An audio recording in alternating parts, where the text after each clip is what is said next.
the First World War. It starts with literally horses and carriages and ends with tanks. So it's the moment where modern war, you could argue, begins.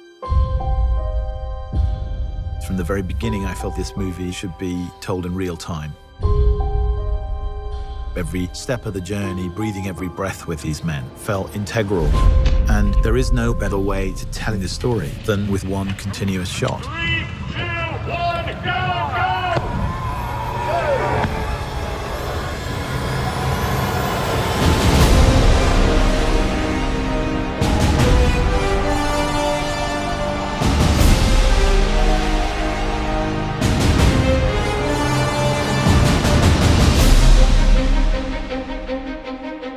From the first moment I talked to Sam about the idea of it as a one-shot movie, I knew it was going to be really immersive.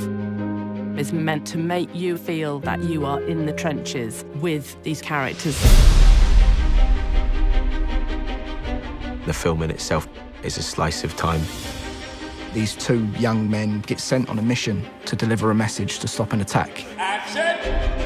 So they've got to cross into enemy territory on a race against time to deliver a message that will save 1,600 lives.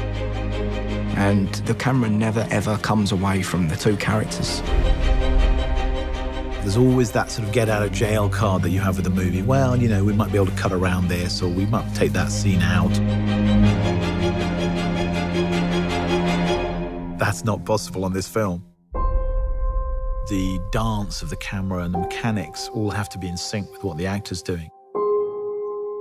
When you achieve that, it's really beautiful and exhilarating. Sometimes you have a camera being carried by an operator, hooked onto a wire, and the wire carries it across more land, and it's unhooked again. That operator runs with it, then steps onto a small Jeep, which carries him another 400 yards, and he steps off it again and goes round a corner. Let's go back to one. This film does not take place in a series of interiors. This is endless exteriors. No location ever repeats, so you're constantly moving through landscapes. Being such an exterior movie, we're very dependent on the light and the weather. And we kind of realized, well, for a start, you can't really light it. Action. Because, you know, if you were running down a trench and turning around 360 degrees, there's nowhere to put a light anywhere. And because we were shooting in story order, we have to shoot in cloud to get the continuity from scene to scene. So some mornings, the sun would be out and we couldn't shoot. So we would rehearse. And we're rehearsing. And then we'd be waiting around, everyone with their eyes up in the sky, trying to see how long it'd take for the sun to move behind the cloud. And as soon as it comes over, you've got this 5-minute window. Everyone would be like, come on, go, go, go. Go, go, go! So you are also in the lap of the gods. It's like a piece of theatre every take. Once it starts, it can't stop. If something goes wrong, you just have to keep going.